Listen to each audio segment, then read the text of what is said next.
Mayday, mayday, aircraft. 782, we have smoke in the cabin. Channel 782, contact, pilot maintain.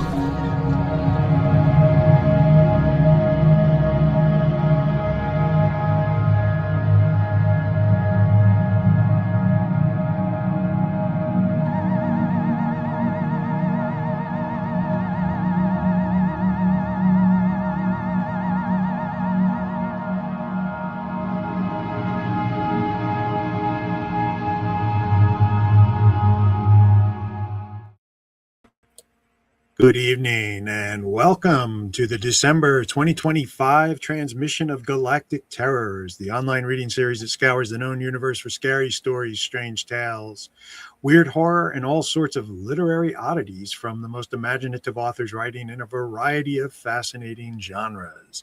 Tonight we have three fantastic authors joining us: Oliver Bayer, Jennifer McCardle, and Rafael Tavares Jr. And with me, I'm James Chambers, of course, and with me is... Hi, I'm Carol Geisander. Thanks for joining us, everybody. Good to see you, Jim. Yes, good to see you too. It's hard to believe we're at the end of December, or end of 2025, not just December. We're not at the end of December, but we're at the end of the year, and I don't know where this year went. I feel like there was a time warp I stepped into sometime back around March 4th or 5th, and here we are. And here we are. Crazy. Oh, well. But thank you all for joining us. We love to have you in the audience. And if you're here for the first time, welcome. If you're back for more, welcome even more. And make sure that you click like and subscribe below to follow future Galactic Terrors transmissions. If you're watching on YouTube, yeah. If you're watching on YouTube, yep. And unfortunately, I think we're only streaming to YouTube. Facebook seems to have given us a sudden boot, and I don't know if we're there. Or it might be, and it just doesn't like our messages, but you just never know. So we will figure it out. But you can also look for us on the second Thursday of the month every month, except for those months when we change the date, in which case you really ought to sign up for our newsletter so that you'll know that we're changing the date. Mm-hmm. Yeah. We'll put that link in the chat, and Carol, who does a fantastic job with our newsletter, promises not to spam you. Yes. And for example, this month I did not spam anyone because I forgot to send out the newsletter. So no, there was no spam. It came out today, just in time to remind you to come in. So I'm telling you, time warp. It is. Like we didn't know what was going on or what was happening. I think it was that big supermoon thing that did it, Jim, and all the magnetic transmissions from the sun right now. I think that's it. I think you're right. Yeah, I remember that. What was that? The cold moon, they called it? Yeah, it was really amazingly bright. You know, I really liked it. Yeah, and it was nice. It was a really clear sky that night, so I could see it very, very clearly, which is it always was talking to me, you know. I'm sure I'm not the only one. Well, I'm always seeing these people posting pictures from around my area of, wow, amazing northern lights, aurora borealis. And I go outside and I'm like, I see clouds. Well, you have to take pictures with your camera in order to see it sometimes. Okay. Sometimes the bare eye doesn't catch it. But there's even a Facebook group for aurora watchers in New Jersey, which I am part of, and I never managed to see them either. So very cool. Well, we have some more grounded, down to earth events coming up, I think, in the near future, don't we? We do. We have a couple things coming up at the beginning of the year, and these first two are both in February, which is kind of cool. On February 7th in Port Jervis, New York, there's something called My Bloody Valentine's Side Quest. It's a horror book sale event that quite a few members of our HWA New York chapter will be participating with. And so that's kind of cool. So mark your calendars. We'll put the link in the chat, but it's a one-day event in Port Jervis, New York, which is right on the edge of New Jersey and New York State, and should be a lot of fun. You know, it's going to be so cool to see all the different books that people bring to sell there. So that'll be kind of cool. Think of a better way to celebrate Valentine's Day than with horror, right? You know. Well, it's sort of the that's perfect. Yeah. That's Yeah. it. Roses and candy or old hat. You need a good collection of horror stories. Red is red. Red. I'm just saying, red is red. Yeah. Yeah. And then there's another event coming up at the end of February called Lich, Lich, which is the Long Island Convention of Horror. And this is a convention that celebrates horror in both film, literature, comic books, and fiction, being held at the Hyatt Regency Long Island, February 27th to March 1st. And a bunch of us went to the first one last year, and it was so much fun. It was great seeing authors and books as well as all the other media that can represent and share horror. And I had a lot of fun. So I'm looking forward to that one again. So, That was a great time. Yeah. yeah. So that was cool. And then the thing we frequently talk about is StokerCon, but I'll let you talk about that, Jim, because you know a few things about it. I do know a few things about StokerCon, and probably a few things I'd like to forget. StokerCon 2026 is coming up in June, 4th to the 7th in Pittsburgh, Pennsylvania. And it will be the 10th anniversary of the Horror Writers Association's annual convention, annual professional conference. We have a fantastic lineup of guests of honor, including Madison, John Shirley, Bill Martin, Rachel Harrison, and Vandermeer and James Tinian. And we're hard at work on programming and activities and all sorts of special surprises. So if you haven't registered for StokerCon, go over to stokercon.com and check it out and see if you want to come. And we'll also be running a virtual version of the convention for those who, for whatever reason, cannot make it to Iron City, the city of bridges, Pittsburgh. Yeah. And the fact if somebody's here listening to the show, they clearly like readings. And that's one of the neat things about the virtual program. If you can't make it in person, there's a ton of readings that you can catch up and learn a lot about the authors and hear their stories in their own words, which is one of my favorite things. It's one of the reasons we like to do this show. Yes. So, yeah. And one last thought, January 2026 is now the International Gothic Reading Month, IGRM. And it's sponsored by the Society for the Study of the American Gothic. And there's some information about that that we can share as well. So how cool is that? Let's take the month of January and we'll read Gothic works. That's going to be a lot of fun. IGRM. I love that little cathedral-y kind of building between the trees. That graphic. Yeah. That's awesome. It kind of looks like a Stoker Award. Yeah. Yeah. It reminds me of the church at the end of In the Mouth of Madness. Oh, yes. It's a little bit like that. So let's drop that information into the chat. Yeah. All right. Well, what do you think? We have a bunch of really cool readers, and I'd love to hear some words from them. Absolutely. Yeah. I think we should get started with the good stuff and go ahead with our first reading. Yeah, sounds great. I'd love to introduce our first reader, Oliver Bear, who is the editor for Cthulhu Sex Magazine and two backed books. Now he edits role-playing game manuals. He mostly writes dark poetry and horror stories. His stories have appeared in April Gray's anthologies, as well as Even in the Grave, two books of Soul Scream Anthologine, and KGB Lit. His poetry has appeared in Goodreads Best Poems 2020, Empire Poetry Verse, Here We Are, two books of Soul Scream Anthologine, A Thin Slice of Anxiety. Oh, that's a great title. The Gorko Gazette, Punk Noir Magazine, Paper Teller Diorama, Horror Between the Sheets, and the HWA Poetry Showcase Volume 2, and other publications. He has two books out, Letters to the Editor of Cthulhu Sex Magazine and Bare Soul. He was also the writer for Dina Warner's Halloween Card Project in 2021, and has a CD of poetry set to music, Gathering Souls by a Conclave of Bear, which became a show in New York City.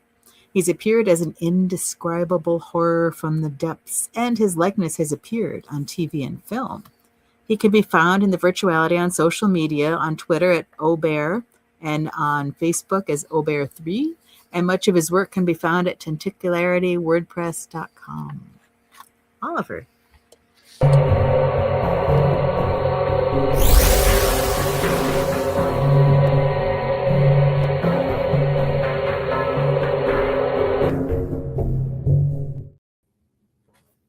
Hello.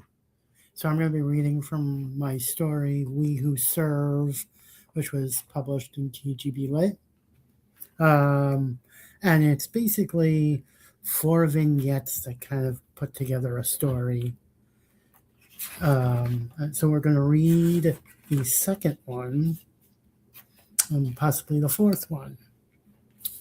The second one is Diary Entries of Inspector Tennyson Macleone. I have lived in a world of twilight for a while. Black and white are not necessarily as interesting. It is much easier to deal, not to mention to do, this job if I think this way. The thin blue line not being the stalwart figures of justice I believe them to be. So I have taken to looking at them the same way I do the rest of the perps, as a means to an end. People who do drugs, who have mental illness, we are all them. Robert was no exception. I believed he was a key to helping me bust open a case of missing persons. How could I know that this was a case that would lead to the dark and terrible knowledge that I now possess? They come to me out of the darkness, he said. You have to get these things for me, he would say as he tried to cover up the track marks. Robert and I had been hanging out for more than a year. More than a year of me covering for his coke habit, his lies, his paranoia. What did I care? They were just stories. It seems that the best stories come out of people's darkness, their insecurities, their problems, their fears. People seem more attentive to the joys of people if they seem to have a redemptive quality about them. All of these were the rationales I had built up during my years on the force. How was I to know that these stories were valid relations of the horrible truth? So, it was a tremendous feat when about 3 hours later, after an intense discussion, we left Robert's building to get something to eat. Robert loved sushi.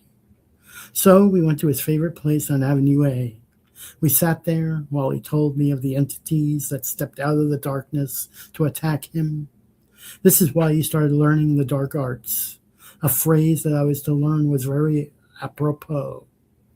I had always suspected Robert of being a Satanist, but every time I brought this up, he would go off on a diatribe about the prejudice against witchcraft in this society.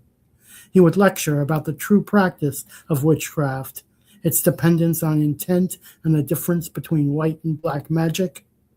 Then assure me that he was not the one kidnapping women for some twisted ritual. He was kidnapping them for sex. He would pause and then laugh nervously at me, saying that he was not kidnapping them.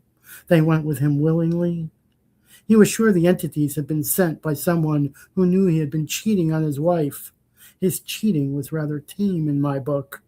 It involved seeing prostitutes and engaging in S&M. I suspected that some of them were using Robert for their own nefarious ends. I was hoping one of these ends would lead to some information I was looking for. I did not realize just how nefarious and deviant they would be. Of course, in hindsight, I should have realized when I noticed Robert's track marks oozing a dark liquid. I was called to a site today that gave me pause. A pause that sends chills up one's spines. Not sure why I believe I once had multiple spines. And it makes one wish for another line of work. There was a report of a disturbance at the corner of Houston Street and 2nd Avenue. As I was approaching the site, there was a large explosion, followed by an unearthly scream and a loud thump as something hit my windshield. It was a head. I cursed, hit the brakes, and called for backup. Upon arriving on the scene, I saw only rubble and pieces of what I thought were twisted metal. I tried to question people in the area as to the source of the explosion. No one seemed to know, as they saw no one go into the structure and no one come out. As I started to pick my way through the rubble, I saw that what I thought were pieces of twisted metal were not metal at all. They were pieces of human beings shaped into supporting structures and strengthened in much the same way as carbonized steel. At one point, there was a shift in the rubble near me, and a shadow stretched forth towards me. As it touched me, I felt a clamminess and a fell whispering in my mind. I jerked myself away and stumbled over the rubble towards my car as fast as I could.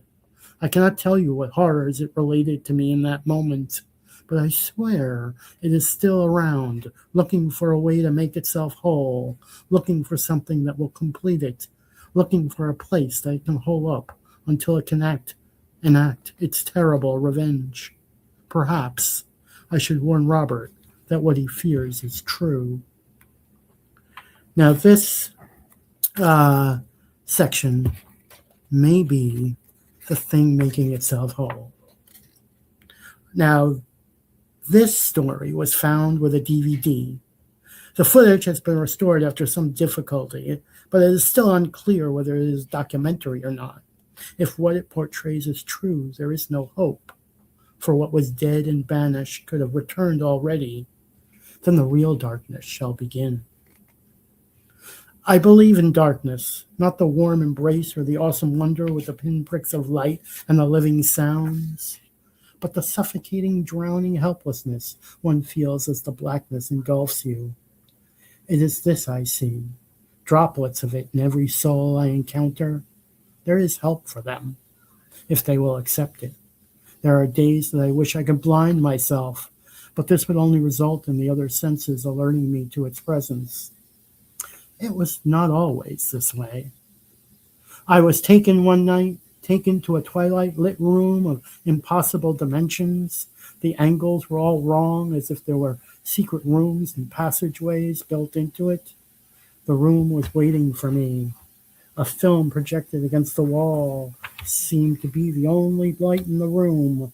The film was basically several suicide notes strung together with the deaths cut in between each person.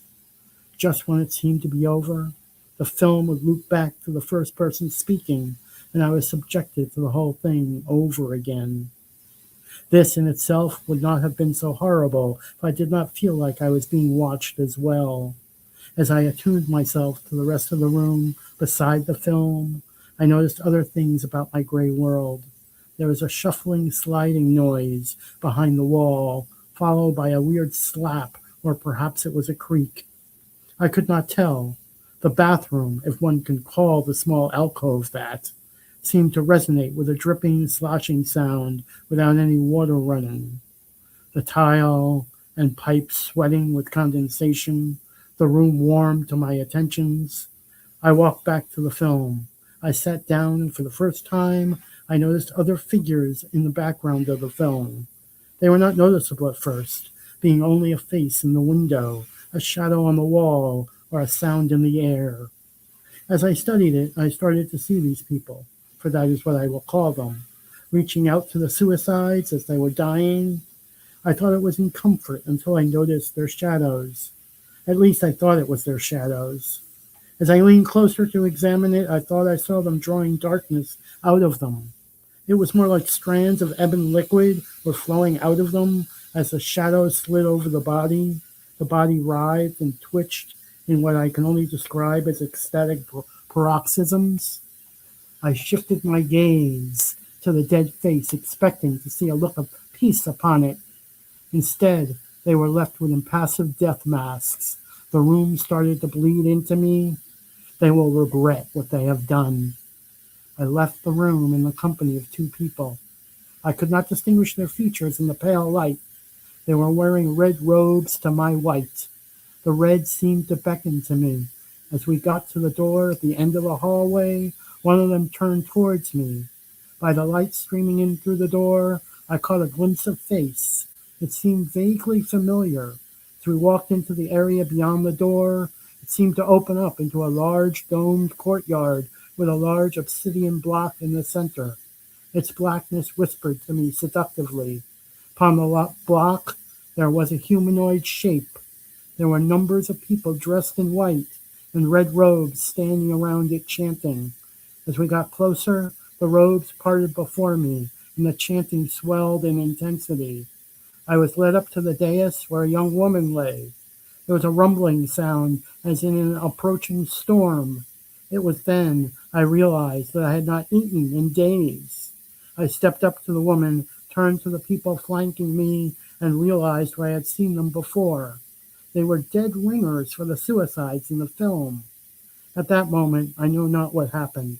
The chanting crescendoed. Someone in a white robe stepped up, and red liquid flowed over my robe. The white robe sleeve covering my arm, sucking the red out of the sycophant. The altar turned into tar and flowed over me and the woman. There was a noiseless scream and a reverse flash of light, as if everything became a photo negative for a second. I was on top of her and in her, absorbing every bit of her essence. It was only when there was nothing left that I noticed that the storm had abated and my hunger ceased. I stood up in a glistening black robe and surveyed my followers. And there's more at the beginning. There's an interview on a TV screen or something that could be an interview with somebody that set this thing loose. But somehow, maybe you'll just have to get a copy of KGB Lit and find out. Oliver, thank you. Where can somebody find KGB Lit to find out? Because I kind of want to find out. Right. Well, I think you have to go to the KGB Google KGB Literary Magazine or KGBlit.com, I think it is. Okay. And then you have to contact the editor, because I think the current thing up on their website is not this cover. Oh, okay. So you've got to ask for issue 25 grounding. Right. In particular. Yeah. Right. I think the other thing you can do is, I think there are issues of this in Village Works bookstore on St. Mark's in Manhattan. Okay. Good to know. And the editor's name for this is Harrigan Miller. Okay. So it is available for people who want to read the rest of the story. It is. Right. It is. But I think they haven't redone their website since he became editor. Okay. So here we go. We're getting a tip from Galactic Terrors 1580, Village Works Bookstore, St. Mark's, New York City. All right. Yes. Well, we're going to move on. We have a question in from the audience that is a more moving in a more tentacular direction. So I think we'll start with that. This comes from Teal James Glenn. Oliver, you have a long-standing connection / fascination with H.P. Lovecraftian ethos. I think the Lovecraft mythos. Where does this come from, and how does it affect your human interactions? Where does it come? So originally it came from the guy who basically got me deeper into horror. Was a big H.P. Lovecraft fan. Okay. So he originally got me into it, and then somewhere down the line I met other people and we did Cthulhu Sex Magazine, and that just sort of started the transformation, shall we say, or the possession. How has it influenced my human interactions? Well, that's a thing. Okay. Yeah. Is that when you started to sort of detach from your corporeal manifestation? Yes. And yeah. Right. Yes. Basically, yes. I say, I keep this meat suit on because you can't get cultists when you actually show your true face. And you can't teleport and dimension travel in public because it freaks the people out, yes. Which again loses you cultists. So we try to maintain some and learn your somewhat human ways and foibles and. Well, these are the practical considerations of being a cosmic entity here on Earth. Yeah. But so cultists is an interesting segue for us. So the story you just read from involves some cultists and cult activity. And I think you've written about these themes before, but this Yeah. mostly in poetry. And this is a prose piece, a story. Right. What is it that I guess helps you decide when you're starting to write something, if it's a poem or Oh, prose, and if it needs cultists or not? right. So usually, um, the way I decide is usually my poems. I think the poems are more abstract. I guess is the best Right. way to put it. So, and the stories, yeah, the stories. Um, I just you have to explain your abstraction. So while I like abstracting in stories, because to me that's that's one of the ways to write like true Lovecraftian style, is to sort of abstract out Mhm. what you're describing. Um, but in a story, you need more. I think one of the ways you would describe it is you need more there. Right. Um, you need more description, because most people don't really like a story where they have to put so much together. It doesn't make sense to them. Whereas a poem, they're kind of already into the idea of I have to kind of fill in the blanks myself. So I think readers, if I follow you correctly, you're saying readers are more accepting of sort of an impressionistic experience, or reading a piece that's open to their interpretation when they're reading poetry. Yes. Yeah. Okay.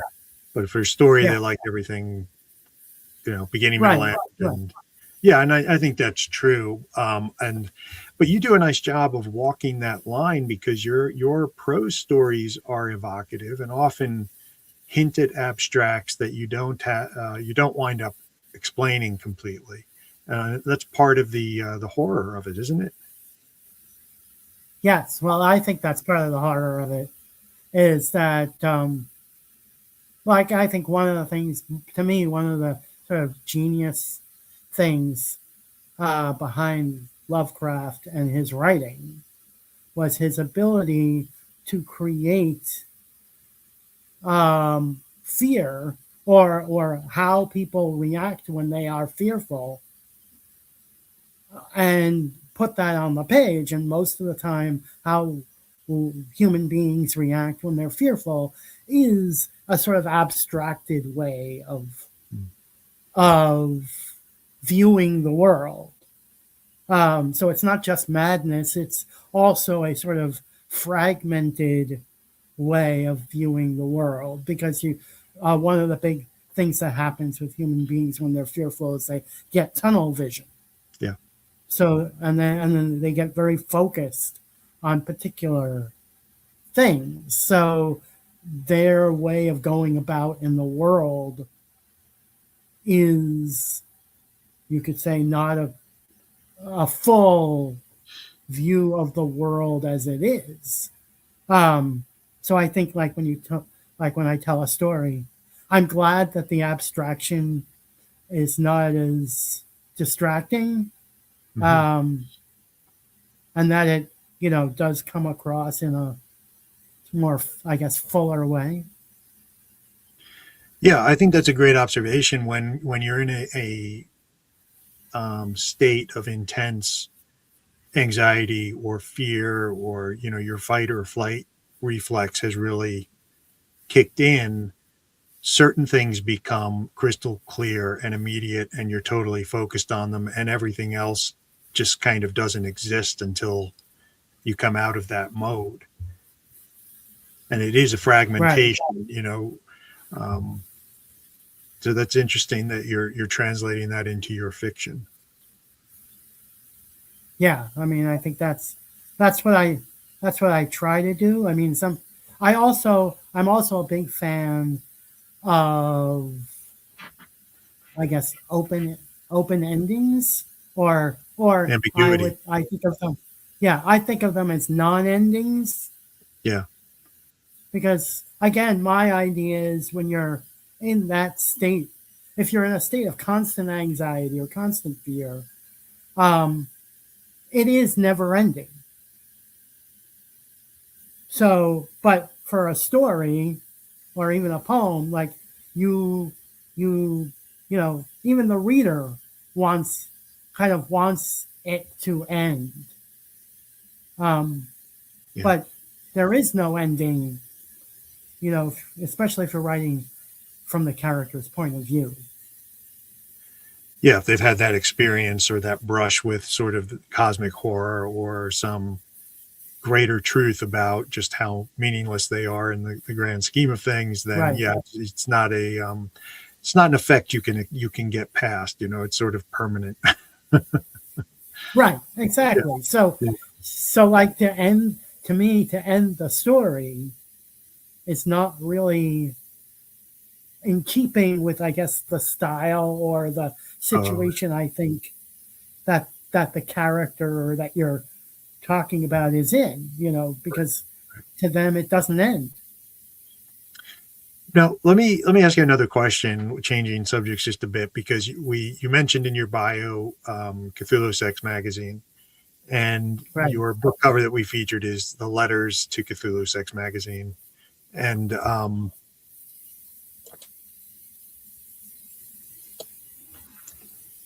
and I think probably a lot of people watching us tonight or watching this on the recording are unfamiliar with what Cthulhu Sex Magazine was. Do you want to give us sort of the nutshell account of that infamous publication?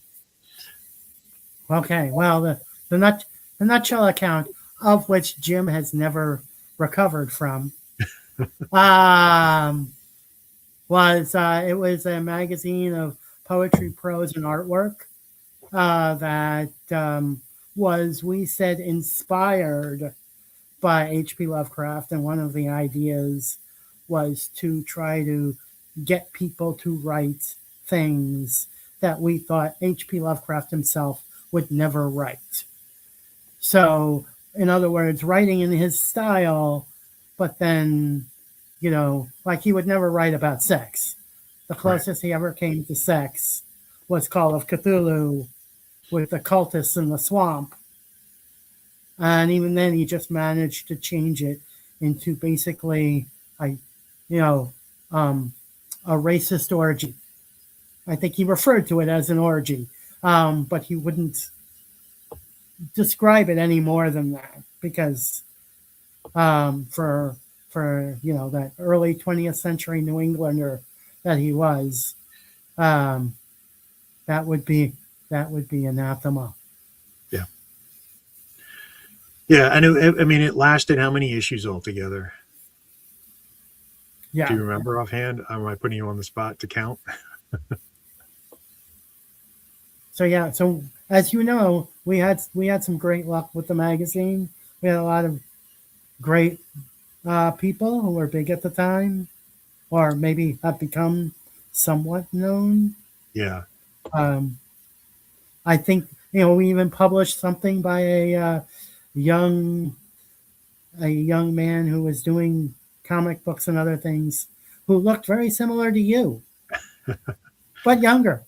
Yes, I was much younger. I think we all were younger back in those days, and definitely was happy to be part of that magazine while it was in its heyday. So, well, Oliver, thank you so much for sharing your story with us, and we'll have you back on a little bit later to talk about what you have coming up next. All right. Thank you. All right, our next reader is Jennifer McCardle. Jennifer writes mostly short speculative fiction and has around 50 pieces published, with more upcoming. Her story, The Mules, was a 2022 Brave New Weird winner. For her day job, she helps administer grants for an animal conservation organization. She grew up in the Hudson Valley area of New York and lives there now, but she also lived in Asia for more than 6 years, in South Korea, and later in Indonesia. She recently had a little boy this past spring, and she hopes he will one day enjoy his mom's stories as much as he likes blowing raspberries. You can find out more about Jennifer at jenniferjeanmcardle.blogspot.com. And let's welcome Jennifer.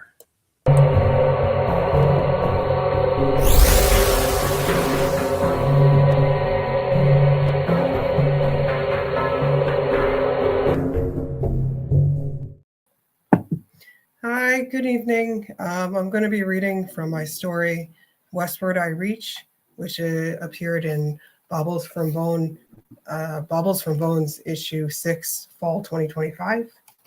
Okay. I'm just going to be reading the beginning of the story. So, Mama says we need to wear long sleeves, ankle-length skirts, and thick stockings because we mustn't show the hair on our heads or our bodies when the Sassanach men come. We still call what grows from our moist skin hair, but if someone looked closely, he would see what grows is not like the hair of humans or dogs. They are little tubes, and when I stick my hands deep into the soil, my tubes stretch toward the tubes under the earth, toward what blooms mushrooms and connects the roots, and we communicate with the grasses and the flowers, the crops, the bushes that whisper of once great forests, wolves that howled and hunted stags, kings, heroes, dances, and fairies, a great past long gone. Mama says we aren't to tell the Sassanach men that we can do this. We can't let them see us use the language of the soil. Rich Sassanach who live across the sea own our land and never visit, but sell what we grow. The government inspectors surveying for famine relief efforts hardly ever come here because most of them feel we are different, even if they don't know it yet. The children gossip that someone in our parish hundreds of years ago, 20 years ago, perhaps just 5 years ago, stepped into a circle of mushrooms, sold his blood, his soul, something of the animal inside him to the she, and we were all changed. Anyway, the old Lord is dead, is what is whispered by the men, by the grass too, and the queen of the Sassanach and her soldiers say our land, the land we creep in and through and out, the land in which we bury ourselves, the land we dig up the foreign blighted roots from. She says this land and everything we grow is hers now, not ours, never ours. And Mama says we have to pretend we're not special and that we're starving like the others and that we want to be Sassanach and have hair, not mushroom threads. We must not dance or sing when the Sassanach men arrive, but on special nights we light a great fire and play our Bowron drums and whistles into the night, our feet stomping on the earth, connecting, disconnecting with the land. Before you could travel the countryside and everyone would dance, but since the blight and famine, fewer folks dance, the nights grow quieter, and even my neighbors and parents are forgetting so many songs, preferring the soil to air. Other folks fear us because of our mushroom threads. They wonder if we can eat blighted food, can we eat blighted people too? Yet we fear them because they are so very hungry. Sassanach in very white shirts and black coats come to our hamlet. They carry pistols and are afraid. Across the countryside lurks famished ghouls, white boy rebels in masks, families too fey-touched to be sane. Maybe. We have a cabin of just 2 rooms that smell of wet straw and dying fire and nothing to offer them to eat because their bodies aren't changed like ours. The thin eyebrows of the Sassanach are pushed down as the leader writes things in a little book. Mrs. Rafferty, he says to Mama, how is it that people are starving throughout this whole country, but here everyone looks so plump and healthy? He speaks Birla slowly, but Ma and Pa made me go to school for years at the church, and the brothers and sisters taught me both tongues before the Great Hunger, before we were changed. Sometimes I remember being more human, and sometimes I think we were always this way, but maybe I am remembering the former life of the fungus inside me. I don't know, Mama answers. I guess the Lord has blessed us. She forces a smile, and the leader Sassanach writes more in his book. Maybe it was the she who helped us, as the rumors say, or the Lord, like my Mama just claimed, or even the devil himself. But we can eat the blighted potatoes without getting sick, unlike other folks who don't have the mushroom threads living inside them. The elders in our parish are proud because so many young folks are leaving Erin. but not our hamlet. We're holding tight to one another. The Sassenach leave after talking to our neighbors, but before they go, one of the officials say that our village smells strange, that something about us makes them fearful. I suppose I can't blame him because I feel the same about them. A chill runs up my spine as the officials look me up and down. These ones look healthy, I suppose, and they speak English. There might yet be hope for this damned island. A month passes, so few people visit us, and other parishes, folks with infants born thin and long and shrieking for breast milk that dried up long ago, are toiling away in workhouses. The wandering beggars are afraid to come to our hamlet, but they are so desperate they wander near the edges of the field or dig through our blighted crops, ransack homes in the night, wondering if we aren't hiding good food somewhere or if somehow they too can become like us. But none of us know how to change others, and they don't believe us that we would if we could. I returned from playing with my friends in the nearby creek. We like to bury each other in the soil, to spread ourselves, reaching as far as we can, connecting to the roots and the worms and the empty burrows of digging animals. Mama looks pale. Papa's eyes are sunken deep in his face. His mushroom threads are twisted and bent.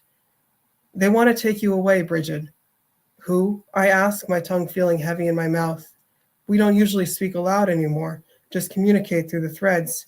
Speaking means that maybe her feelings are too big, too dangerous. They say there's a lady over in Alba. She has a school for girls, and she wants to help the hungry Irish. She says she feels pity for the Irish, so she wants to take our children. They want to take you, Bridget. Why choose me, I ask. Everyone says you're bright and pretty, and you do what your mama asks. I don't know what to say. I look at my sisters, but they don't connect to me. I think of the Sassenach men with their pink skin.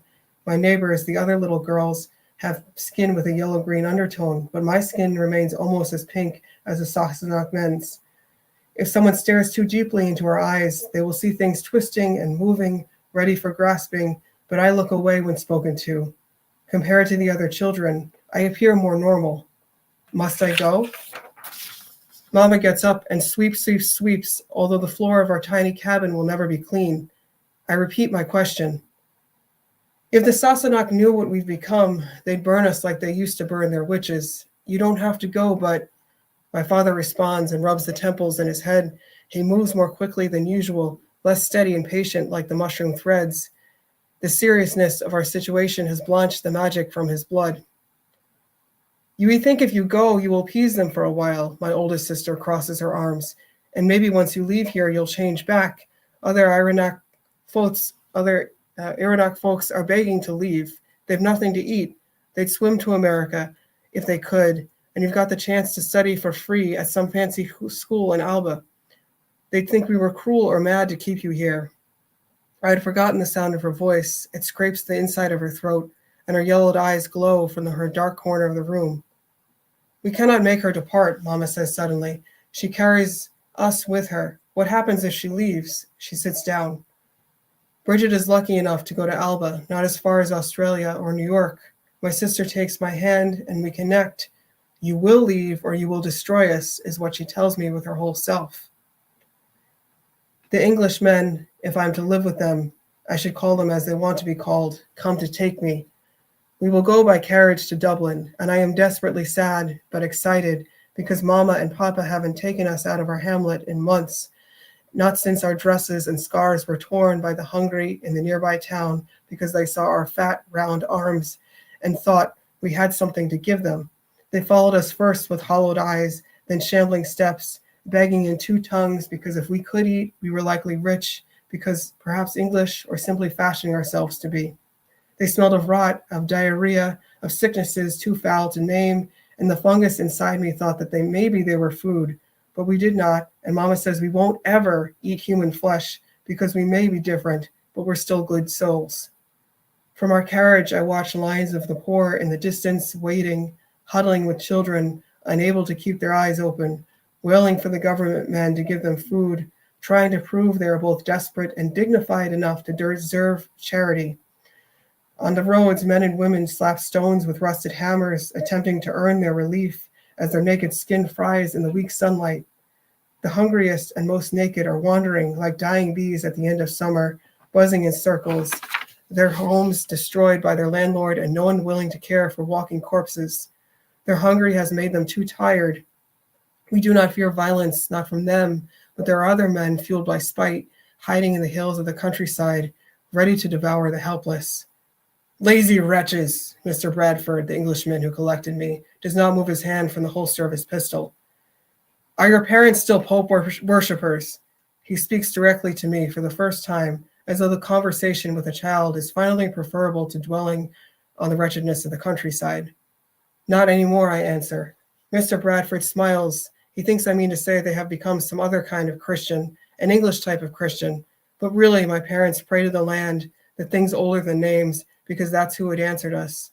Mama said God takes many forms, but Papa said God hates us. Regardless of where God is or what he likes, I feel alone, my dress scratching, the mushroom gills breathing from in my armpits and elbows and behind my knees. And I am praying to anyone who will listen that they do not bring me to a doctor who will know that I am different, who will destroy me, and I will never go home.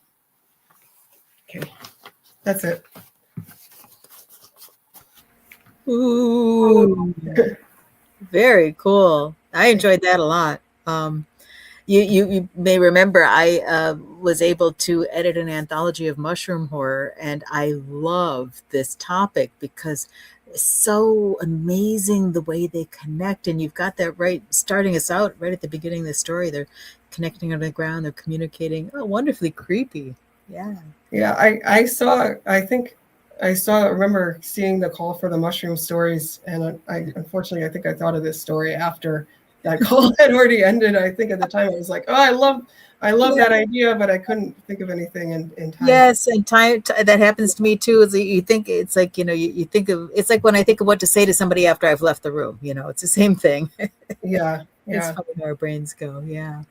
So it's an interesting time and it's an interesting place, and several people were interested wanted to ask you about that. We have a question from Jim Ryan who asks, "What drew you to the Great Famine as a setting for the story?" So actually, I think the seeds for this story, spores for this were originally planted like a few years before I wrote it. I wrote this, I think, sometime in 2024.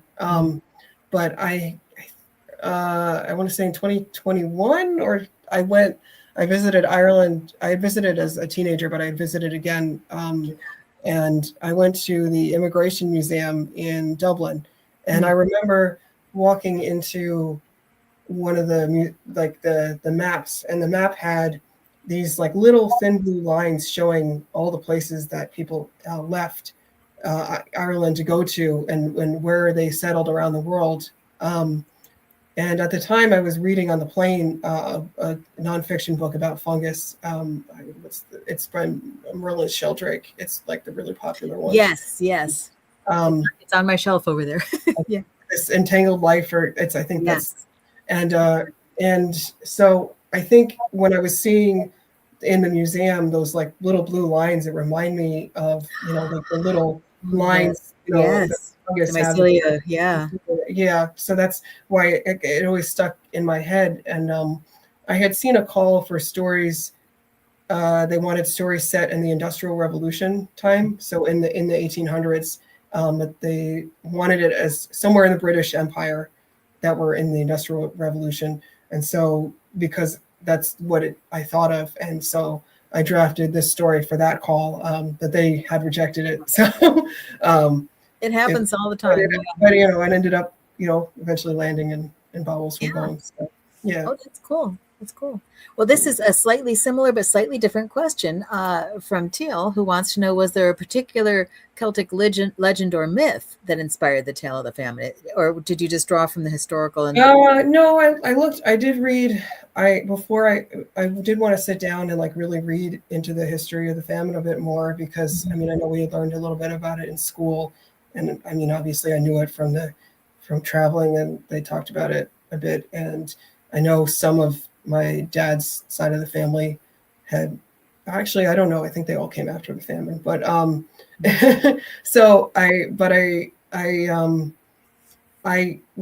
picked up I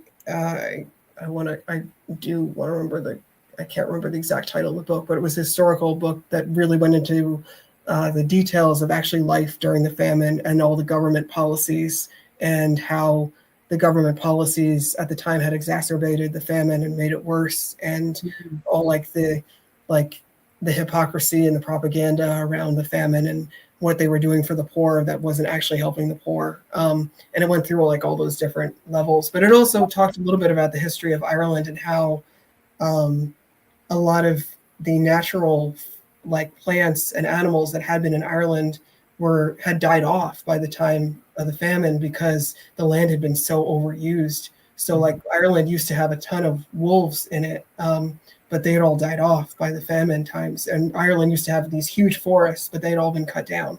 So I wanted to kind of play with that idea that you have this land that's been made really barren, kind of because of human action and overuse, and that's really more what I drew from than any specific, legend. Yeah. And that's fascinating. And in your story, the humans are the ones who are not doing well, and the mycelia creatures are the ones who are. The humans are picking up, and they're the ones who are paying for it. Wow. Yeah. Perhaps our country should listen to this kind of idea. Just saying. Yeah. No, that's cool. Well, I'm also intrigued. I write a lot of short stories as well, as you do and say you do. But you write a bunch of different flavors of horror, because I know you have some body horror, and you write some things based on legends and folklore and myths and such as well, and even some punk kind of stuff. So what is it like for you to write different flavors of horror? How do you choose what you write? I mean, I think maybe it's I need to pick a lane a little bit more, because I think it's hard to market myself, because I think I don't have one lane. For this one specifically, I wanted to look at the language in The Dead by James Joyce, and the ending of this one, if you read the whole story, is meant to purposely kind of be very similar to the ending of Joyce.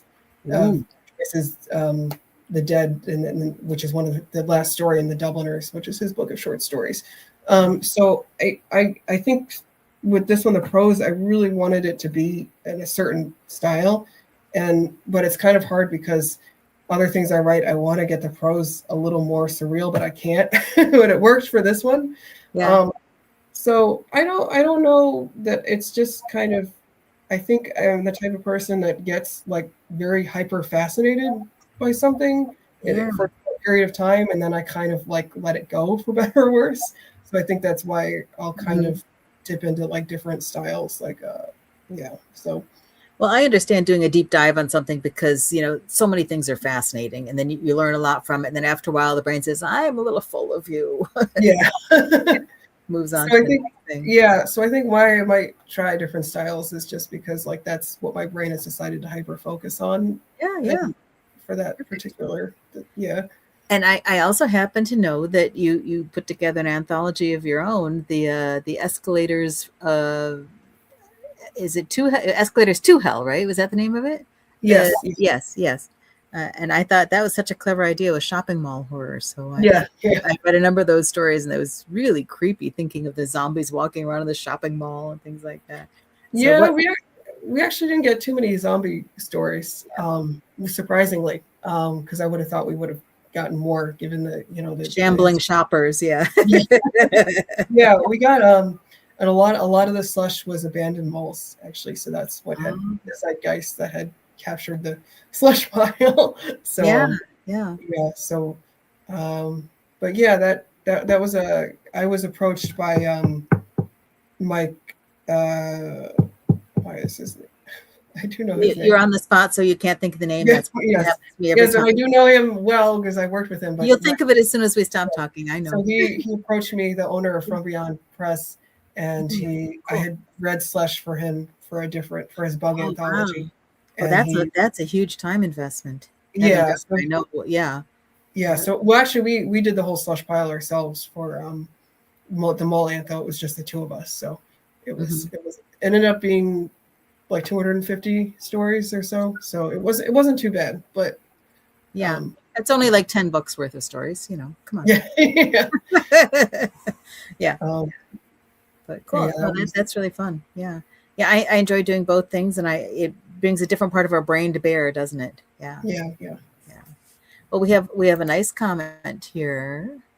Oh yeah. Kayla says one of my favorite short stories by Jen is a sci-fi piece with praying mantis people. Oh yeah. Ooh, that sounds intriguing. I don't know which one that's in. Yeah. Oh, that was. I think she's talking about something I published a long time ago, and like I think it was 2019 that it had come out. But yeah, that's very sweet of her to remember. Yeah. Yeah, that's cool. Well, I love it when a story makes a mark like that, and when it's so cool because when somebody mentions something like that, it's like, A, you read it, B, you remembered it, and C, you actually said it. So that's really nice. Yeah. Yeah. That's true. Yeah. Well, I also want to share. You had given us the link for this story verse that you just read. The piece was it's about The Westward I Reach is the name of it, right? Yeah. Yes. So you can buy the issue from. I think they sell their stuff on Etsy. Is I think how Bubbles from Bone does it. But they also put all of the stories for free online to read, really cool. which is very nice of them to do for their authors. Because I know a lot of times when you're trying to sell a magazine issue, people don't necessarily want to buy it if it's not a magazine they're familiar with. So it's very, very nice that Baubles from Bone they do both. Well, I think it's cool because people can read a story and then say, "Oh, I like this, so I think I will probably like the rest of the magazine." Yeah, I think that's kind of smart to do. So you can, the whole story is about 6,000 words, so it is available online. If you do get the issue, they do have a bunch of like really lovely illustrations in it too, which is nice. Yeah, and that cover was really cool. Yeah, that's really neat. Well, thank you so much for sharing your words and chatting. I really enjoyed hearing this, and I didn't read it online yet because I wanted to hear you read it first. So I'm going to have to go see what happens. Yeah, so I want to apologize. There are some Irish words in there, and I know I probably didn't pronounce them all totally correctly. That's all right because I can't tell. I've been there. I've been to Ireland, but I don't know. Yeah. Well, what we'd love to do is have you come back on at the end and tell us a little bit more about what else you have coming up. Yep. If you would. So, thanks for joining us. So much. See you soon. Cool. And our final reader, I'm excited to share, Rafael Tavares went to school for broadcasting, but he's been a writer all his life. He formed a comedy troupe with Cadma, eventually starting Bitten Apple TV to showcase all the amazing creators, vendors, writers, and artists they met, and to get the word out there about their great stuff. He also started his writing show, The Writ. Then the pandemic hit, and an artist friend said, "Ralph, I have all this art and nowhere to sell it." He started a live show to tell the people all about it, and boom, they were streaming live whenever possible. He also continues to work with filming, voiceover work, editing, writing, and other creative endeavors. He's currently working on publishing a comic, a book of short stories, and a book of poetry, and recently joined a bunch of creators on We Suck at Comics, his first published work. Ralph, looking forward to your words.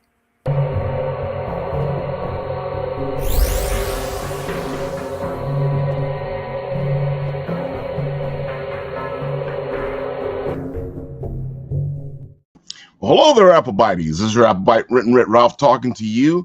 And of course, at Bitten Apple TV, during the holidays, we like to do a little thing because I believe that Christmas is not Christmas without ghost stories. And what we started to do with every other year or every couple of years, we would have people come on and write their ghost stories for the Christmas holidays. So I wrote my own piece, which was a little bit on Krampus. And that's what I'm going to read for you guys today. And hopefully I'll read that one, and I'll read the second one that I did for the second time that we did it. And maybe if we have time, I might read you a little bit of what we're planning to show on the 22nd on the show. So you'll get a preview of that before anybody else does. I guess we'll see what happens. So let's pull this up here and see how far we get. His heart races. He can hear it in his head. It pounds as if someone trying to break a door down. He had been running now for some time, but that was not the reason his heart threatened to come out of his throat. He leans against the wall, frantically trying to catch his breath. All he needs is a small break, and then he can keep running. Then he can get away. Yet each time he thought he had gotten away, he had been found. Each time he thought he was alone, there was a taunting, someone getting closer and closer. Tommy, oh, Tommy, he heard the voice that was now haunting him chime in from the darkness, the very shadows. His heart sped up, his stomach threatened to release his dinner, and his head felt light as he almost succumbed to the dark. He starts running again, his body protesting, his heart threatening to explode from his chest. Come on, Tommy. Don't make this harder than it has to be. He runs, his feet stumble over nothing, and his legs feel like they have become gelatin. Running is so difficult, and he falls and falls again and falls yet again. He sees a dark hole and jumps into the filthy garbage dump. Tommy, you have been such a bad boy. Just come out and I will take it easy on you. Or I can come find you and things will be so much worse. Alone in the dark, in his hole, he tries to stifle whimpers that will assuredly get him found. His heart beats, and he swears that it's calling out to the stranger, that his heart's calling out to the stranger, bringing him to him as if war drums in the thick forest of the darkest lands. Hands emerge from the shadows, followed by a strong arm that wraps around Tommy. Soon, a toothy smile becomes visible. The small fangs give it a menacing look. Tommy swallows hard as the voice whispers in his ear, Tommy, Tommy, Tommy. Tisk, tisk, tisk. It's bad enough you are a bad boy, and Santa has you on his naughty list. But trying to destroy the belief of other children just because you get coal, that is just downright evil. How dare you destroy someone else's faith? Looks like you need to be given something other than coal. Now I'll give you one chance. Go be good. Go be a good kid. Go be good. Keep Christmas in your heart year round, and maybe, just maybe, Krampus will let you be. If not, the laugh that follows enters Tommy's mind, enters Tommy's soul, and exits as warm and yellow. Tommy is running. He doesn't know when he started, and even though he feels like he can't catch his breath, he does not want to stop. The laugh feels like it's following him, or is it in his head? He runs and he runs and he runs till he is only but a dot in the distance. And the stranger smiles mischievously as he exits the shadows, checks Tommy's name off the list and says, Oh, Jimmy, you've been a bad boy. With that, he disappears into the night, and in the distance, someone screams, someone runs, and Krampus smiles. So that is the first one, and it looks like I got time to give you guys the second one. And here we go.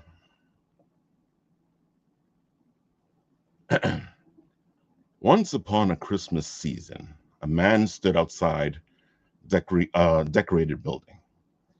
He looked right, he looked left, he looked through the windows like the naughty boy he was. His eyes got so big at the many gifts he saw as he tried to get in and get them all. Did he care that the family worked hard to get these gifts? No, not one thought entered his empty head. He just continued instead. Lonnie wanted a cart with paints galore so she could show the world all she adores.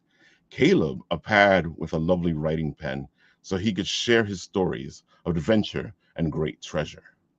Their parents, happy with such lovely children, spent what they had to reward such diligence. No gifts for him were under this tree, but he did not care. He just wanted his share. Boo-hoo-hoo. What a hard life I've had. So what if I take what I want? Is that bad? He said, choosing to share misery, strife, and dread, giving himself excuses on what was right, since he had things so tight. A hot breath at his back gave him a pause, but when he turned and saw nothing, he shrugged it and went on. Crash cracked the window as he went in, hoping no one heard, wishing time for him to take. Crinkle, crinkle went the glass as he tiptoed forward, yet no one came to check on the noise. Maybe, just maybe, they were all fast asleep. His smile got wide as he grabbed the gifts galore and placed them in his sack like a crooked Saint Nick. He then heard Boots walk across the living room floor. Giving him pause, he held his breath in awe.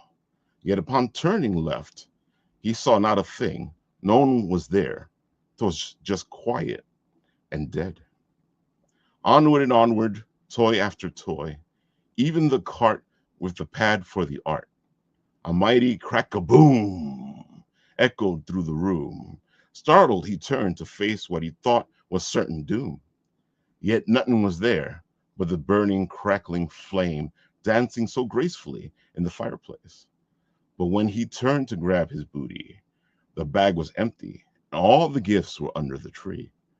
He then swore he heard a quiet tee-hee. He looked right, he looked left, he looked at the chimney, nice and ablaze, but there was nothing but fire burning all steady. Maybe it's just me. Yeah, it's just me. It's just, I'm stressed. He tried to convince himself, but the words fell false. Then seeing the milk and cookies, he made his way over. He ate all the cookies with a munch, munch, munch, and drank all the milk with a gulp, gulp, gulp. Feeling so much better, he let out a sigh. That is until he heard a sick tisk, tisk, tisk. Again he looked left. Again he looked right. He tried to look ahead, but it wasn't too bright. He could swear in the shadows he saw a big figure, but it could not be, it should not be, who he thought it was. Could it be? Was it he? Santa? He eked with his heart all a beat and was greeted not by a boisterous ho, ho, ho, but a mischievous he. His eyes tried to focus, hoping it was all just hocus pocus. Can you guess who stepped out? Was it the jolly old elf smiling warmly at him? No, it was saucy, sneering little old me with a great big He jumped with a scare and ran straight out of there. He ran to the left, he ran to the right. Oh, and did I say he was in such a fright? It was boo to the left of him and boo to the right, and he ran and ran with all his might. I laughed just a little, then I laughed a whole lot. I laughed oh so much that his hair turned white. Everywhere he went, every mood he spent, I was there to stare. Everywhere he turned, I was there to scare. Finally he turned, tears in his eyes, saying, I'm so sorry, please let me go. And can you guess what I did? A story I did told. Now, Jimmy boy, naughty boy, why should I let you go? Where were you being kind when you grabbed and you stole? Oh, and eating Santa's cookies and drinking his ice cold milk. You should be ashamed, you naughty, naughty boy. Why should I treat you fair when you weren't fair in there? Oh, Jimmy cried, boo-hoo-hoo. Oh, boy, Jimmy cried, boo-hoo-hoo. And all I did was look him in the eyes. Come on, old Jimmy boy, toughen up. What did you, that's all that's there. You were just plain cheeky to those parents and their kids. That's not even adding up all the other many things you did. Now, I give you one chance, just one chance, you hear. Go be good and keep Christmas cheer. Keep it in your heart, and maybe, just maybe, old Krampus will depart. If not, the laugh that exits me just fills Jimmy with dread, and something warm and yellow comes streaming back. A scream, not a scream, exits his maw, and he's off in a flash, just running and running. That's all. So now I check the list, and I check off old Jimmy, and then I check it twice for the next name is thrilling. Oh, in a twist, is it you? Or is that just silly? I guess you're lucky because this time it's Billy. Yeah, that sounds good. And that's the story. Hey, Ralph, thank you so much. Ho ho ho! Perfect. Oh. Great dark little Christmas tales. You've got that laugh down perfectly. I'll be hearing that all night on Christmas Eve. Yeah, thanks, dude. Yeah. You know what's gonna happen? You're gonna be expecting that ho ho ho. You're gonna get that Ah, That's it. And you'll know things Right. have gone horribly, horribly wrong right. somewhere. But just to follow up on that thought, one thing you had said earlier on with us is that you'd been told that you have a voice for broadcasting. And like, yeah, they're right. They're right. Mhm. You got that nice, rich voice. Yeah. Oh It yeah. was so funny because all my life it was like, oh, you got the voice for broadcasting, and I didn't pay attention to it because I had my own thoughts. I was supposed to be an engineer, but then I realized I hate math. Okay. That's fair. That could be a bit of a conflict. Exactly. Yeah. Yeah. That's too funny. So tell me or tell us about these ghost stories, these Christmas tales. So this is something you've been doing on, is it on Bit and Apple TV or on Writ? Yeah, we've been doing it on Bit and Apple TV. There's two shows. There's the Apple Bites, which is on Mondays, and Okay. the Writ was in my show, which is on Wednesdays. And a couple years back, we were having this big discussion. I think it was during one of the shows, and we got into it where people forget that Christmas was about ghost stories before. They would tell ghost stories. That's what that's what a Christmas Carol is a ghost story. Yeah. And people always look at me like I'm crazy. I'm like, no. Christmas has ghost stories. Some of the best ghost stories are during Christmas. So I was like, you know what? We need to remind people, about all this fun stuff that's out there. So I was like, oh, you know what? We'll hit some people up and get them to come on and see if they can create their own little ghost stories. And we'll read a couple of them during one of our shows. Well, Right fun. before Christmas. Yeah. Cool. What could possibly go wrong? No, it's a great tradition, and I think it's more popular in the UK than it is in the Yeah. US. Although it's kind of gaining some traction here now, and I'm a big fan when I can catch them of the BBC's A Ghost Story for Christmas specials that they put out every year, and they've adapted some great M.R. James and Charles Dickens, Yeah. not Christmas Carol, but the Yeah. Single-Handed Ghost Stories. But it's such a fun time of year to use as a setting for a spooky story because there's so many things that just are unique to this time of year that there's just not there. And usually those ghost stories have some purpose, some meaning, some beautiful, warm thought that's attached to them. Because some of these ghost stories are usually about family and family coming to visit someone when they've been gone and they learn a lesson, or somebody they think is dead isn't really dead. He's been alive the whole time. He's been in the morgue. Or there's so many Christmas stories, and then at the end of it, you find out, oh my God, he's still alive. Cool. Well, I heard Grady Hendrix read at KGB Bar, the readings in New York City, and he read a Krampus-based story one year, and it was like the most demented thing I've heard in a long time. So, it's not always good family things, but yeah. I like when there's like something that sort of makes your heart glad around the. I agree. Yeah. I like everybody can do what they want. They can write what they want. But I find that the ones that actually have purpose or there's something there, I like those things better because, especially in this world where, I feel like people just tend to forget everything. Sometimes they need to be reminded of things. Is that something that inspires you as a writer in general? I think it just becomes my writing because I know that most of the stuff that I write usually has some meaning to it, but I don't set out to write it like that. I know that it seems to be the craze recently where people have a message and then the story is the message and then they write the message is the story. And I'm like, no, I got a story and there's a message in the story. And sometimes I find out what the message is as I'm writing the story. Yes. That's fascinating. Oh, I didn't know I was writing about that. Look at that. Exactly. Mama. Yeah. You got to trust those your are exciting subconscious. because those are those moments where you you enjoy your own writing. You're like, oh, whoa, I wasn't expecting. That's right. Something comes together and you're like, ooh, I'm good. Exactly. Those are the moments I love where, like, because there's times when you write your stuff and you're like, whatever.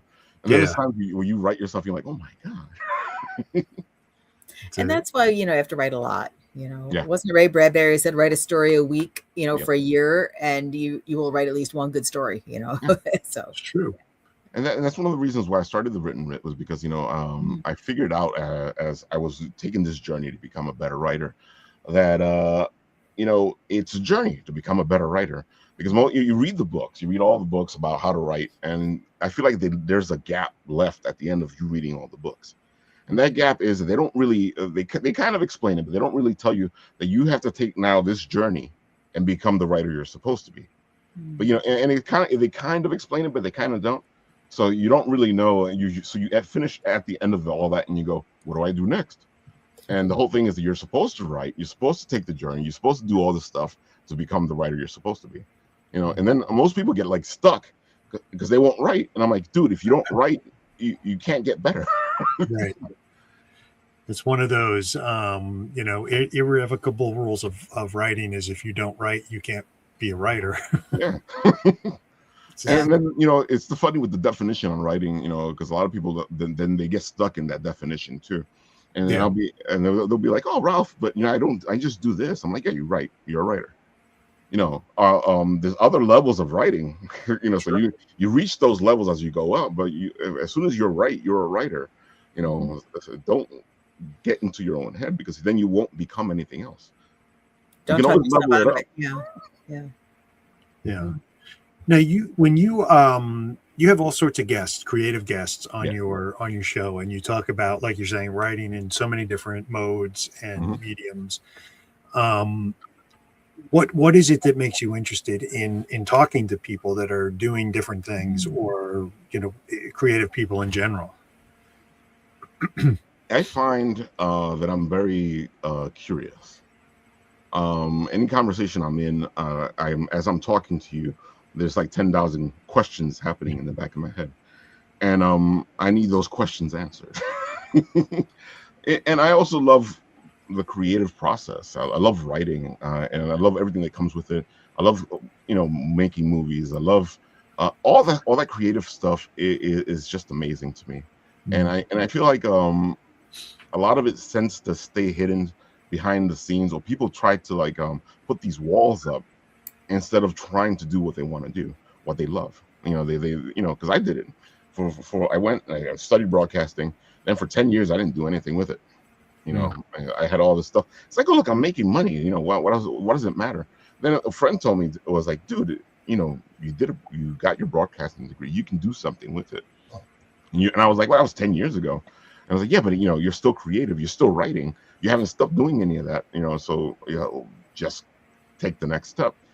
And that she got me into doing extra work on film. She got me to doing all these different things, and that's how I ended up in the comedy troupe. That's how I ended up doing what I was doing for another company before Bit and Apple TV, and everything's come from there. And I feel like that journey, that process is the one that everyone has, but I feel like a lot of people tend to block themselves. Mm-hmm. Yeah, I mean, you kind of have to get out of your own way sometimes. Oh, we are our worst enemy. So, Bit and Apple TV, you said you've got two shows, Apple Bites and the Written Writ. Right. So, and you do different things on each show. They started off differently because on Apple Bites, it used to be me and Leslie, but Leslie's gotten busy and she can't be on the show. And what ends up happening is when you have a different voice, you can have a different show. I try to keep them separate and different. I try to do more of the writing stuff on the Written Writ, but I find that it's turned into more of a, can you be on the 7:30 show or can you be on the 10:30 show? And then we get into things, but I do feel like when it's the Written Writ, it goes in a different direction. Yeah. More about the process. It's more about the writing, the creativity, even though some of that stuff happens on Apple Bites. Right. And you spend a lot of time going out covering local conventions and events and things like that, and meeting creators there too. Yeah, because 10 years ago, because we're celebrating a 10th anniversary, we just hit 10 years in October. Oh, wow. Yeah, we were like sitting there going, because we would go to the conventions. We were doing this for somebody else, and when we were doing it for somebody else, they were more interested in the stars and the media and all the people that don't really need the press. And we were sitting there going, dude, these guys are doing fantastic stuff. This writer over here has a fantastic book. That guy over there has a great comic book. Did you see what that guy made over there? And I was sitting there going, these guys need press. You know, these guys need to have somebody come to them and talk to them about their stuff so they can get the word out there. And that's always seems to be what gets us motivated and moving forward, is that I want to get the word out there for the creators, the indies, the guys doing this stuff. Because, you know, when I go to the conventions, the first thing I look at is passion. If I see that passion, I'm going to go talk to you. Yeah. You know, that's And I wanna what's share that. exciting, is somebody who's really, you know, passionate and enthusiastic about what they're doing. Yeah. Yeah. I'm curious to know, talking to these folks on your show, does it influence what you yourself do and write and the way you approach things? I or- think it keeps me motivated and going forward. Mm. Because like with the writing show, and especially like this crappy stuff, it's a work in progress. So it's not really done. It's not really posted. It's not really published. It's still alive. In other words, you know what I mean. As writers, we keep things alive for a while, and then we decide, okay, you're done, and we put it somewhere. Mhm. So a lot of my stuff stays alive, and it grows and evolves and becomes other things. This is for both of those pieces. I think they are on the third or fourth or fifth version of what they were from the beginning. Wow. You know, and as they progress, because I wasn't going to make a sequel to this, and then it was like, hey, there's the sequel. I can see the sequel. And then the same thing. There's another part now that I'm working on for the December 22nd show, and it's just a continuation of the whole thing. And I feel like that helps my writer's process, because now I'm actually writing with the people, which is how I started off the Written Writ. Because when I started off as the recorded show on teaching people how to write or learning how to write, it was a journey between them and I on becoming better writers. Right. So come on, let's become better writers together. Yeah, no, it's fascinating. And you learn so much from just sharing ideas with other writers and looking at how, you know, Yeah. different writers approach different things. So And we all know this. And what happens is that sometimes writers don't want to go in those rooms with other writers because they're going to steal my stuff. Exactly. yeah, And it's a thought that we all have, but you know what happens is sometimes we get away from it, because the most beautiful thing is sitting in a room with writers and going back and forth, because it actually improves your writing. yes, yeah. Well, I always find that they're going to steal my stuff, thought process a little baffling to me, because, you know, at the end of the day, there's still going to be 8 bazillion books about vampires published every year. And I always say the same thing. They may steal your stuff, but it's not your story. Right. They're going to write it the way they're going to write it. Yeah. Well, Ralf, thank you so much for the readings and for doing some chatting with us. I think we're going to have Jennifer and Oliver come back on and talk about what everyone has coming up next. Yeah. Oliver, Jennifer, welcome back. Thank you so much for reading tonight. Thanks for having us. Change my background for you. I was going to say, it's a different background. He teleported while he was off screen. There we go. The tentacles reached out, grabbed him. We know what happened. That's exactly what happened. Yeah. So, Reconstituted me into the meat suit. Oh my. other than managing your meat suit, what have you got coming up? What can we safely look at? We don't want to, you know, have our eyeballs right by looking at got it. So yeah, I'm doing some readings. I know that next year there's a bunch of stuff coming out. Some of it, at least one thing I can't talk about, but there are 2 things. Basically, the role-playing game manuals coming out next year that I have spent.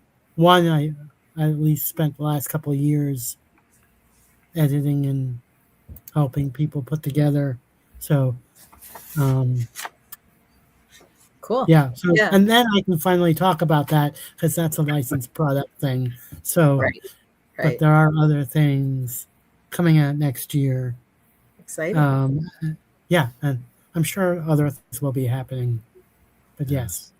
I feel like with your Cthulhu sex background, we're probably looking at the Call Girl of Cthulhu role playing game or something.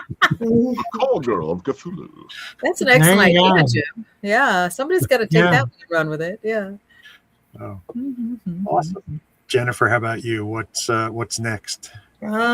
So this month I have 2 stories coming out. I think one just came out in Penumbric, a speculative fiction magazine called I've Seen the Movie, which is kind of a dystopian story. And then I'll have a short flash piece about a conjoined pair of twins that plays like a weird game in a futuristic kind of setting. Ooh. Slugger magazine. And at some point next year, I will have another story in Interzone, a historical piece set in the 1600s in what was the Spice Islands, what's now part of Indonesia, and another historical piece coming out in Feast or Famine anthology from Purple Toga about set in the Gilded Age in the Thousand Island region of New York. Yeah, I can talk. So Yeah. so a couple of more historical stuff coming out. And it's kind of cool. Exciting. Yeah. And Ralph, before we hear from you what's next, I did want to ask you about how you and your colleagues settled on the title "We Suck at Comics" for I your gotta comic. say, I came in on the second end of that because they did the first issue of We Suck at Comics before me. Oh, So okay. it's just a fabulous title. I completely agree with you. I'm gonna have to ask them because I don't remember if I've asked them because I've had them on the show, and I don't think I've asked them that question. I'm happy you asked that because I don't think I was thinking. I just love the idea of the title. We suck at comics because we do. Not entirely though. You got a kicking cover, and the book is out, right? And well, the whole concept is that we suck at comics because everybody doesn't see what we're doing. Oh, okay. Yes, that's now I get it. That's where it comes from, probably. Right. Well, what have you got coming up in the future that does not suck? Well, this weekend, definitely we will be at the Cradle of Aviation for, wow. Yeah, see, it was what Carol's saying. All of a sudden, all the words and names leave your head. Yeah, we'll be at the Cradle of Aviation for. Damn, I can't remember. They had the convention there. Yeah, that's cool. Convention there. Yeah. It's a Christmas type convention. It's games. It's all beautiful stuff. Cool.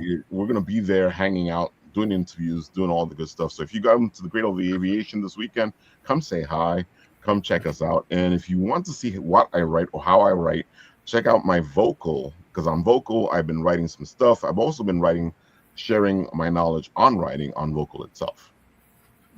Yeah, and of course, December 22nd on Apple Bites, Ghost Stories, Christmas Ghost Stories. Yeah. If you want to see the third part of this, be there. Okay. Ho ho ho. So it's I officially a also- trilogy. One more thing, Jim, I forgot to mention was I do have a poem coming out in this month's edition of the Scene, which is an open mic magazine. Oh, cool. Cool. Open Oh, mic very and magazine. Oh, congratulations. Festival of Games. Yes. There we See? go. The Festival of Games in the Cradle of Aviation. I kept thinking the Fellowship of Games. Who knows? Who knows? Brains are weird, Get a ring I'm trying and go. to find the link to your Vocal because I think one of those stories you read is on there, right? I think no, not one of the Krampus stories.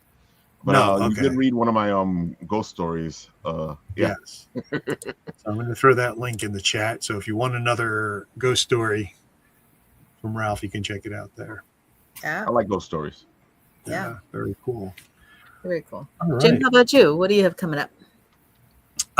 Apparently learning to better keep track of the time since I'm still stuck somewhere in March, and here we are. Yeah, I'm back there with you. I don't know. Maybe it's the You're show flu. that did it. It just grabbed us and kept us there. Yeah. That's it. Yeah. Well, I'll be appearing in February at